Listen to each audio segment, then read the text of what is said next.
Todo dia, quando eu chego no meu consultório de manhã, tem pelo menos uma pessoa na sala de espera que chegou ali depois de passar por outros 3 ou 4 médicos antes. Eu reconheço esse paciente de longe. Ele senta na cadeira com um ar de quem já ouviu tudo e não acredita mais em muita coisa. Traz uma sacola com receitas antigas, exames feitos, remédios que tomou direitinho durante meses sem sentir melhora de por verdade. Um dos pacientes que eu vou te contar hoje chegou assim.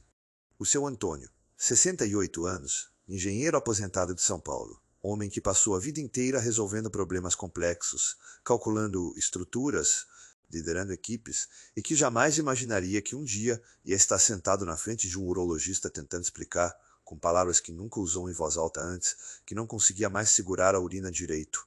Não, ele me disse que tinha ido ao clínico geral, que o clínico tinha receitado um remédio para pressão e outro para dormir, que tinha ido ao cardiologista, que tinha ajustado a medicação do coração, que tinha ido ao reumatologista, que tinha receitado um anti-inflamatório para dor no joelho. Cada médico olhou para o seu pedaço. Ninguém olhou para o conjunto. E o conjunto estava destruindo a bexiga do seu Antônio em câmera lenta, todo dia, sem que ninguém tivesse parado para fazer a conexão óbvia. Quando eu fiz isso, quando eu peguei aquela lista de medicamentos e fui um a um, verificando o impacto de cada um no sistema urinário, o seu Antônio ficou me olhando com uma expressão que eu vejo com frequência. A expressão de quem finalmente entendeu. Não raiva, não desespero, alívio, porque saber o porquê é o primeiro passo para qualquer solução. Eu sou o Dr. Bruno Pérez, urologista com mais de 20 anos de experiência especializado em saúde urinária de pessoas acima de 50 anos, e o que eu vou te mostrar hoje é uma das coisas mais importantes que você vai ouvir sobre incontinência urinária. Existe uma causa que a maioria das pessoas nunca considera, que os próprios médicos muitas vezes não conectam imediatamente e que pode estar sabotando qualquer progresso que você tenta fazer, com exercícios, com dieta, com qualquer método natural. Essa causa são os próprios remédios que você toma todo dia. Não todos. Não sempre. Mas 10 categorias específicas de medicamentos, alguns deles entre os mais receitados do Brasil, têm efeitos diretos sobre a bexiga que nunca são explicados no consultório, nunca estão escritos na bula de forma clara e que transformam um problema controlável numa luta diária sem fim. Hoje eu vou te mostrar quais são esses 10 remédios, o que eles fazem dentro do seu corpo e o que você pode fazer com essa informação a partir de agora. E antes que você me pergunte, não, eu não estou dizendo para você parar os seus medicamentos por conta própria. Você tem o direito de saber o que cada coisa que você coloca na sua boca faz com o seu sistema urinário. Segundo dados da Sociedade Brasileira de Urologia, compilados em parceria com pesquisadores da Unifesp, mais de 40% dos casos de incontinência urinária em pessoas acima de 55 anos têm pelo menos um medicamento como fator contribuinte não identificado no prontuário. Mais de 40%. Isso significa que quase metade das pessoas que acreditam ter um problema puramente de bexiga tem, na verdade, um componente farmacológico que nunca foi diagnosticado. Você pode ser uma dessas pessoas. E o seu Antônio era. O seu Antônio ficou em silêncio por quase um minuto depois que eu terminei de explicar isso para ele. Depois ele disse uma frase que eu não esqueci. Ele disse que ninguém nunca tinha olhado para a receita dele como um conjunto. Que cada médico via só a sua parte. Que ninguém tinha feito a pergunta simples de quanto da bexiga era a bexiga e quanto era o que ele estava tomando. Essa pergunta, que cabe numa linha, mudou completamente o caminho do tratamento dele. Porque quando a gente encontrou o remédio que estava sendo o principal agressor e quando o cardiologista concordou em trocar por uma alternativa com menos impacto urinário, o seu Antônio teve melhora de mais de 60% nas urgências em menos de 3 semanas, sem nenhum exercício novo, sem nenhuma mudança de dieta, só removendo o fator que estava alimentando o problema todo dia. Eu trago essa história logo no início porque eu quero que você entenda o que está em jogo hoje. Não são só informações técnicas. É a possibilidade real de que parte do problema que você enfrenta toda manhã ao acordar, toda noite ao tentar dormir, em cada evento social onde você planeja a saída de emergência antes de entrar, pode estar sendo alimentado por algo que você toma porque o médico receitou com boa intenção, mas sem saber de uma conexão que você vai entender completamente ao final desse vídeo. Pega a sua lista de remédios, se ela estiver por perto, porque ao longo desse vídeo eu vou mencionar categorias e nomes que podem estar na sua lista. E quando você reconhecer um deles, você vai entender muita coisa que nunca fez sentido antes. Mas antes de eu te mostrar os 10 remédios, eu preciso te fazer um convite. Se você chegou até aqui nesse vídeo, se você se reconheceu em alguma parte do que eu contei sobre o seu Antônio, eu quero que você saiba que você não está sozinho nessa jornada. Esse canal foi criado especificamente para você, não para médicos, para você que está acima dos 50, que carrega esse problema em silêncio, que já tentou várias coisas e ainda não encontrou a peça que faltava. Toda semana eu publico um vídeo novo aqui, com protocolos práticos, com explicações científicas em linguagem humana, com informações que a maioria dos consultórios não tem tempo de te dar. Se você ainda não se inscreveu, clica no botão de se inscrever agora e ativa o sininho. Porque na semana que vem eu vou trazer um protocolo específico para quem toma remédio para pressão e quer proteger a bexiga ao mesmo tempo, e você vai querer ver esse vídeo assim que ele sair. Esse canal é o espaço que eu construí para ser o médico que fica do seu lado entre uma consulta e outra. A comunidade que está crescendo aqui é feita de pessoas que decidiram não aceitar mais que o problema é só da idade e que existe mais a fazer do que conviver. Se você quer fazer parte, a inscrição é o primeiro passo. Agora, antes de entrar nos 10 remédios, eu preciso te contar algo que vai fazer tudo fazer muito mais sentido. A maioria das pessoas acredita que incontinência urinária é um problema de bexiga, que a bexiga envelheceu, enfraqueceu, perdeu capacidade, e parte disso é verdade. Mas existe um componente que quase ninguém fala, que é o sistema nervoso autônomo, a rede de sinais que controla quando a bexiga contrai, quando ela relaxa, quando o esfíncter abre e quando ele fecha. Esse sistema funciona no piloto automático. E muitos dos remédios que aparecem nas receitas de pessoas acima de 50 interferem diretamente nesse sistema de uma forma que os próprios médicos que receitam não conectam com a bexiga.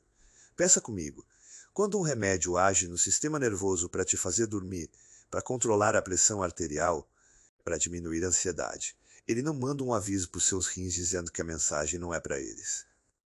O sinal vai para todo o sistema nervoso. Dependendo de como o remédio funciona, ele pode estar relaxando o esfíncter, quando deveria estar fechado, ou contraindo a bexiga no momento em que você não deveria sentir urgência, ou simplesmente confundindo os sinais a ponto de você não conseguir mais distinguir urgência real de urgência induzida pelo medicamento. Esse efeito é menor em populações mais jovens, mas em pessoas acima de 50, cujo assoalho pélvico já sofreu as consequências do tempo, da menopausa, do parto, da cirurgia de próstata. Esse impacto pode ser a diferença entre ter controle e não ter. E é pensando nisso que eu e minha equipe criamos o Bexiga Livre, um aplicativo que funciona como um personal trainer do controle do assoalho pélvico no seu celular, com exercícios guiados de 5 minutos por dia, que fortalecem exatamente os músculos que esses medicamentos mais enfraquecem, sem academia, sem equipamento, sem sair de casa. O link está na descrição do vídeo e eu também fixei nos comentários aqui embaixo para ficar mais fácil de encontrar. Agora deixa eu te mostrar cada um dos 10 grupos e o que eles fazem com o seu sistema urinário. O primeiro erro que praticamente todo mundo comete é não saber que diuréticos agem em pico. Todo mundo sabe que diurético aumenta a urina. O que as pessoas não sabem é que existe diferença enorme entre produzir mais urina de forma gradual e produzir mais urina em picos concentrados de 1 a 2 horas após tomar o remédio. A maioria dos diuréticos usados para pressão, como furosemida e hidroclorotiazida, age em pico. Isso cria uma pressão súbita na bexiga que supera a capacidade do músculo enfraquecido de segurar. O seu Antônio tomava furosemida às 19 horas. Quando passou para amanhã, os episódios noturnos caíram de 6 para 2 em 10 dias, sem trocar um único comprimido. O segundo erro envolve os bloqueadores de canal de cálcio, como amlodipino, nifedipino e verapamil. Eles relaxam a musculatura lisa do organismo inteiro e a bexiga é feita de musculatura lisa. Uma bexiga relaxada demais perde a capacidade de contrair de forma eficiente e você passa a ter retenção com transbordamento. A bexiga não esvazia completamente, fica cheia além da conta e de repente libera urina sem aviso. Eu tenho uma paciente, a dona Beatriz, 72 anos, que chegou com esse padrão exato. Tomava amlodipino há 2 anos. Quando o cardiologista dela trocou por um inibidor da ECA com perfil diferente, o padrão normalizou completamente em menos de 1 mês. O terceiro erro é não pensar nos antidepressivos tricíclicos como amitriptilina e imipramina como fatores urinários. Eles têm efeito anticolinérgico forte que interfere nos sinais nervosos que controlam a contração da bexiga. O seu Roberto, 66 anos, tinha feito cirurgia de próstata 2 anos antes e estava até tomando amitriptilina para dor crônica. Quando a gente trocou por um analgésico de outra classe com acompanhamento médico, a melhora foi significativa. Ninguém tinha feito essa conexão com ele antes. O quarto erro é subestimar o impacto dos antihistamínicos. Os mais antigos, como prometazina e difenidramina, têm efeito anticolinérgico muito forte. Num paciente jovem, o efeito passa despercebido. Mas em alguém acima de 50, com assoalho pélvico enfraquecido, tomar um antihistamínico de primeira geração para dormir pode ser o que está causando aquela urgência que apareceu e ninguém conseguiu explicar. E os de segunda geração, como loratadina e estirizina, têm muito menos efeito anticolinérgico e são opções mais seguras. O quinto erro é não conectar os relaxantes musculares, como ciclobenzaprina e carisoprodol, com incontinência noturna. Esses remédios relaxam todos os músculos, não só o que está com espasmo. E o esfíncter uretral é um músculo. Eu vejo isso com frequência em pacientes que tomam relaxante muscular à noite por causa de dor lombar e que acordam molhados. Pela primeira vez na vida. Um estudo da Universidade de São Paulo publicado em 2021 mostrou que 34% dos pacientes acima de 60 que usavam relaxantes musculares regularmente tinham comprometimento urinário não documentado nos seus prontuários. O sexto erro envolve opioides, como tramadol, codeína e morfina. Esses medicamentos suprimem o reflexo de micção. A bexiga enche sem o aviso normal, não é esvaziada e, eventualmente, extravasa. O paciente acha que está perdendo o controle quando, na verdade, a bexiga estava cheia demais por retenção. Em poucos dias após reduzir ou suspender o opioide com orientação médica, o padrão urinário volta ao normal. O sétimo erro é não considerar os alfa-bloqueadores como tansulosina e doxazosina. Em homens com próstata aumentada, esses remédios são terapêuticos, mas em mulheres, quando usados para hipertensão, reduzem demais o tônus do esfíncter uretral, causando incontinência de esforço. Eu tenho uma paciente, a dona Sandra, 64 anos, que estava tomando doxazosina para pressão e desenvolveu incontinência de esforço pela primeira vez. Quando a gente trocou por um anti-hipertensivo de outra classe, a melhora foi de mais de 70% em 3 semanas, sem nenhum exercício adicional. Antes de eu continuar, eu preciso fazer uma pausa aqui e te perguntar algo diretamente. Quanto tempo faz que você carrega esse peso sozinho? Quanto tempo faz que você ajusta os seus planos, as suas saídas, os seus sonhos, em função desse problema? Você evita situações que antes eram normais. Você ri com medo. Você conhece todos os banheiros de qualquer lugar antes de entrar e provavelmente carrega isso quase sozinho, porque é difícil falar sobre isso com qualquer pessoa, né? Mas eu quero que você saiba que tem milhares de pessoas assistindo esse vídeo agora que estão exatamente no mesmo lugar que você. E quando você comenta aqui embaixo, você alcança cada uma delas. Uma frase simples. Pode ser apenas finalmente entendi por que o remédio piorou minha bexiga, ou estou aqui tentando entender o que está acontecendo comigo, ou nunca pensei que ia falar sobre isso, mas preciso. Pode ser o que outra pessoa precisava ler hoje para ter coragem de continuar. Eu leio os comentários aqui do canal e me importo com cada história. Então escreve aqui embaixo. Pode ser curto, pode ser uma só frase, mas esteja aqui. O oitavo grupo são os benzodiazepínicos como diazepam, alprazolam e clonazepam, usados para ansiedade e insônia. Esses medicamentos deprimem o centro miccional do cérebro. O resultado pode ser duplo. A pessoa dorme mais profundamente e não acorda quando deveria urinar à noite, levando a molhar a cama, ou o sistema de alerta que deveria avisar com antecedência que a bexiga está enchendo fica embotado. E a urgência chega de repente, sem tempo de reagir. O nono grupo são os corticoides, como prednisona e dexametasona.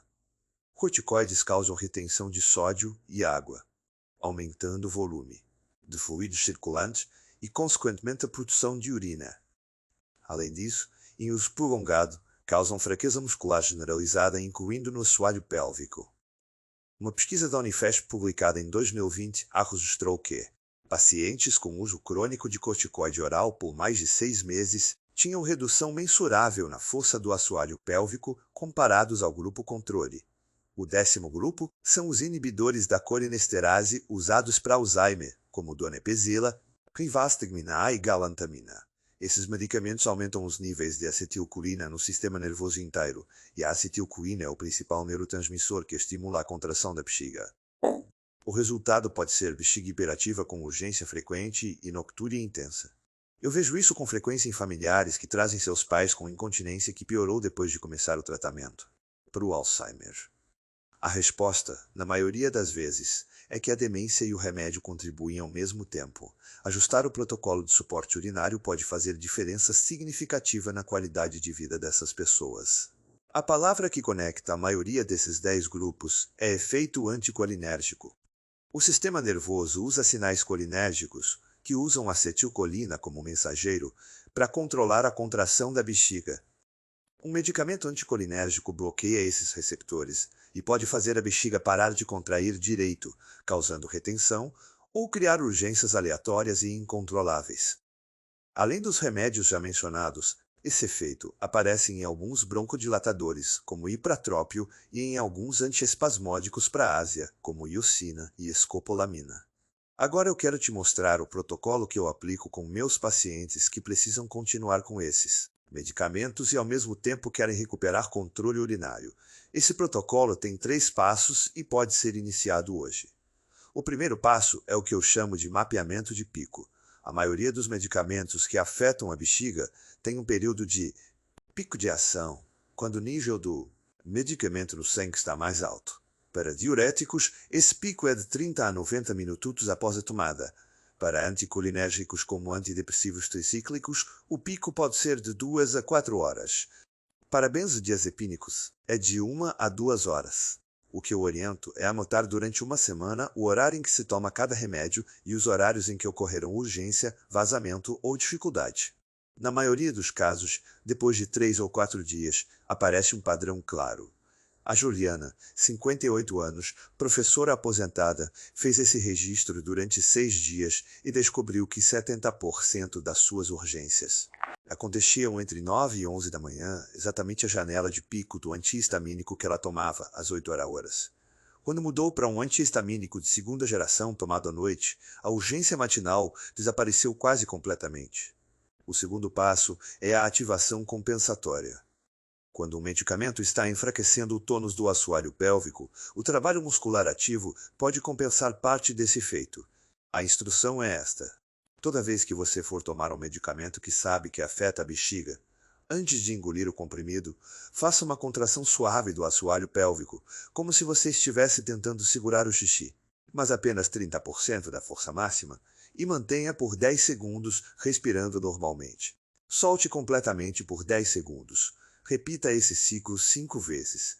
Isso leva menos de 2 minutos e cria o que a fisioterapia pélvica chama de pré-ativação, um aumento do tônus muscular antes que o pico do medicamento chegue. Estudos da Cleveland Clinic mostraram que pacientes que fazem pré-ativação antes de diuréticos têm 43% menos episódios de urgência comparados a quem toma o remédio sem nenhum preparo muscular. O terceiro passo é a hidratação estratégica. Quando você está tomando medicamentos que irritam a bexiga, a tendência natural é beber menos água. Mas essa lógica está errada. Urina concentrada contém maior proporção de substâncias irritantes, como amônia, ureia e ácido úrico, que irritam diretamente a parede interna da bexiga e aumentam a sensibilidade dos receptores de urgência. O que eu oriento é beber um copo de água morna, de 200 a 250 ml, logo pela manhã ao acordar, antes de qualquer café ou alimento. Ao longo do dia, distribuir a hidratação de forma que a maior parte dos líquidos seja consumida entre 7 da manhã e 5 da tarde, e nada de líquido nas 2 horas antes de dormir. Essa distribuição, aliada à pré-ativação antes dos remédios e ao mapeamento de pico, cria uma estrutura que permite continuar o tratamento clínico sem sacrificar o controle urinário. Agora eu quero te contar o que acontece quando você começa a aplicar esse protocolo. Nos primeiros 2 a 3 dias, a maioria dos meus pacientes relata uma percepção maior de quando os episódios acontecem em relação à tomada dos remédios. Isso pode parecer que o problema piorou, mas na verdade você está apenas mais consciente dos padrões que sempre existiram. Entre o 4º e o 7º dia, a pré-ativação começa a mostrar resultados na intensidade das urgências e no quanto cada uma é controlável. O seu Paulo, 70 anos, contador aposentado que tomava 3 medicamentos com efeito anticolinérgico ao mesmo tempo, me disse no 7º dia que pela primeira vez em 2 anos ele tinha conseguido esperar 10 minutos depois de sentir urgência antes de ir ao banheiro. Para ele era a diferença entre chegar ou não chegar a tempo. Na segunda semana, a hidratação estratégica começa a mudar a frequência das urgências noturnas. A dona Cláudia, 73 anos, que tomava donepezila para Alzheimer inicial, foi de 6 idas ao banheiro por noite para 4 na segunda semana e de 4 para 2 na quarta semana, com o protocolo de hidratação combinado com ajuste de horário do medicamento feito em conjunto com o neurologista. Entre a terceira e a quarta semana, a maioria dos meus pacientes atinge o que eu chamo de janela de controle quando o músculo está suficientemente treinado. A hidratação está estratégica e o mapeamento de pico está incorporado à rotina para que a pessoa sinta que é ela quem controla a situação. A pesquisa publicada pelo Journal of Urology em 2022, em colaboração com centros brasileiros, incluindo a Unifesp, mostrou que pacientes acima de 55 anos com incontinência associada a medicamentos que completaram um protocolo de reabilitação pélvica de 4 semanas tiveram redução média de 67% nos episódios de incontinência, mesmo sem troca dos medicamentos.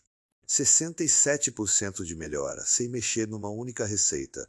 Agora eu preciso te proteger de 5 erros que vejo as pessoas cometerem quando descobrem essa informação. O primeiro e mais perigoso é parar o remédio por conta própria. Nunca faça isso sem orientação médica. Medicamentos para pressão, para o coração, para a ansiedade têm efeitos de retirada que podem ser sérios. A informação que você recebeu hoje é para abrir uma conversa com o seu médico, não para tomar uma decisão sozinho. O segundo erro é achar que precisa escolher entre controlar a pressão e controlar a bexiga. Essa é uma falsa escolha. Na maioria dos casos, existe uma alternativa terapêutica dentro da mesma classe que tem menos impacto urinário. O terceiro erro é achar que os exercícios de assoalho pélvico não valem a pena, porque o problema é o remédio. Mesmo que você troque o remédio, o músculo enfraquecido continua enfraquecido. O ajuste do medicamento não substitui o exercício, e o exercício não substitui o ajuste. Os dois são necessários ao mesmo tempo. O quarto erro é não mencionar os suplementos e remédios naturais para o médico. Cavalinha tem efeito diurético documentado. Valeriana em doses altas tem efeito sedativo que pode afetar o centro miccional. Algumas formulações de magnésio têm efeito relaxante muscular que pode afetar o esfíncter. Tudo que entra no seu corpo precisa estar na lista.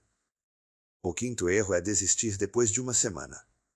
O assoalho pélvico é um grupo muscular como qualquer outro e músculos que foram enfraquecidos ao longo de anos não se recuperam em 7 dias. Os resultados aparecem em camadas, e as primeiras são sutis, internas, são a percepção de maior controle nas urgências antes de qualquer mudança visível. Quem desiste na primeira semana nunca chega à segunda, que é onde a maioria dos meus pacientes começa a perceber mudança real. Agora, eu quero te dar as otimizações que fazem diferença quando você está lidando com medicamentos que afetam a bexiga. O diário de interações é a primeira. Você anota todo dia, durante 2 semanas, o horário em que tomou cada remédio, o horário das idas ao banheiro, se houve urgência ou vazamento, e qualquer alimento ou bebida fora do usual. No final de 2 semanas, você tem um mapa que transforma uma consulta de 15 minutos numa conversa que realmente avança. Sobre alimentos. Cafeína, em qualquer forma, potencializa o efeito diurético de praticamente todos os diuréticos. Álcool tem efeito anticolinérgico próprio, além de ser diurético, e em quem já toma anticolinérgicos pode criar efeito combinado que resulta em retenção seguida de transbordamento. Alimentos muito ácidos como tomate, laranja e abacate irritam diretamente a parede da bexiga, sobre o horário dos remédios. Muitos medicamentos com efeito na bexiga têm absorção acelerada com o estômago vazio. Tomar, junto com uma refeição pequena, pode ser uma fruta ou um biscoito, retarda a absorção e suaviza o pico. Converse com o farmacêutico sobre cada medicamento específico. Sobre sono, o músculo se recupera durante o sono e pacientes que dormem menos de 6 horas por noite têm progressão mais lenta no protocolo pélvico. Sobre o último momento antes de dormir, combine a pré-ativação com urinar completamente, sentado na posição correta, com os pés apoiados num banquinho pequeno que coloca as coxas em ângulo acima de 90 graus, relaxando completamente sem forçar. Essa posição de cócoras modificada pode reduzir o volume residual na bexiga em até 30%, segundo dados da fisioterapia pélvica, e volume residual menor significa menos estímulo de urgência durante a madrugada. Agora eu quero te contar como essas histórias terminaram, porque eu acho que elas carregam algo que nenhuma explicação científica consegue carregar, a prova de que é possível. O seu Antônio completou o protocolo de 4 semanas. Na conversa com o cardiologista, levou o diário de interações com dados de 6 semanas. O cardiologista ficou impressionado com o nível de detalhe e concordou em ajustar o horário do diurético e experimentar uma alternativa com menos efeito anticolinérgico para uma das outras medicações. Em 8 semanas, o seu Antônio foi de 6 episódios de urgência por dia para 1. Ele me mandou uma mensagem de texto que eu guardei. Ele disse que voltou a jogar golfe aos sábados com os amigos. Que parou de mapear mentalmente os banheiros do clube antes de entrar. Que se sentiu homem de novo, foram as palavras dele, não minhas. Porque ele precisava muito da sensação de controle que o problema tinha tirado dele durante 2 anos. A dona Beatriz me contou que a parte mais importante não foi a troca de medicamento, foi ter entendido o que estava acontecendo. Ela disse que quando você sente que está perdendo o controle do próprio corpo, a coisa mais assustadora não é o sintoma em si, é a sensação de que você não sabe o porquê. Quando ela entendeu o porquê, ela se sentiu menos frágil mesmo antes de qualquer melhora física. Essa frase ficou comigo, porque é exatamente por isso que eu faço esses vídeos. Não apenas para te dar o protocolo, mas para te dar o entendimento que te torna capaz de ser agente da sua própria recuperação e não só paciente esperando que alguém resolva por você.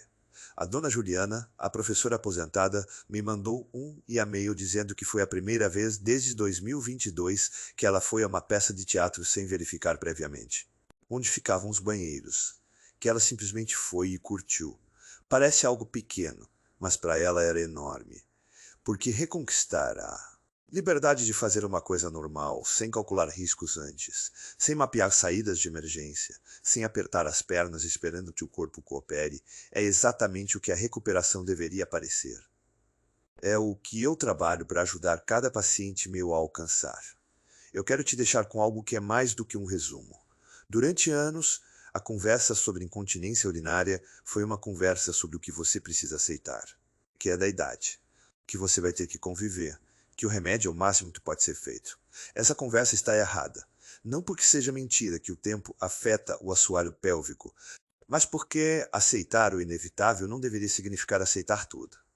E muito do que as pessoas aceitam como inevitável é, na verdade, evitável ou tratável quando alguém para olhar para o conjunto, para o histórico completo de medicamentos, para as interações que ninguém mapeou, para as perguntas que nenhum médico teve tempo de fazer. Você chegou até o final desse vídeo.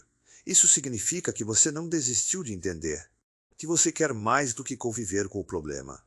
E essa atitude de busca é a primeira condição para qualquer melhora. O corpo responde a quem presta atenção nele. E você começou a pagar essa atenção hoje. O que eu te peço para fazer agora são 3 coisas simples. Primeira, olha para os seus medicamentos e anota quais deles pertencem aos grupos que eu mencionei hoje. Segunda, começa o diário de interações amanhã, com data, horário dos remédios e horário dos episódios. Terceira, leve esse diário para o seu próximo médico, seja qual for a especialidade, e abre a conversa. Diz que você viu que alguns dos seus medicamentos podem ter efeito na bexiga e que você quer entender se tem como ajustar algo. Essa conversa pode ser a que muda tudo. Se você quer continuar aprofundando esse tema, se inscreve aqui no canal e ativa o sininho. Na semana que vem eu vou trazer um protocolo específico, para quem toma remédio para pressão e quer proteger a bexiga ao mesmo tempo. Um conteúdo que completa diretamente o que a gente viu hoje e que você vai querer ter salvo. Eu sou o Dr. Bruno Pérez e eu vou estar aqui toda semana do seu lado com a informação que o sistema convencional não teve tempo de te dar. Cuida bem de você.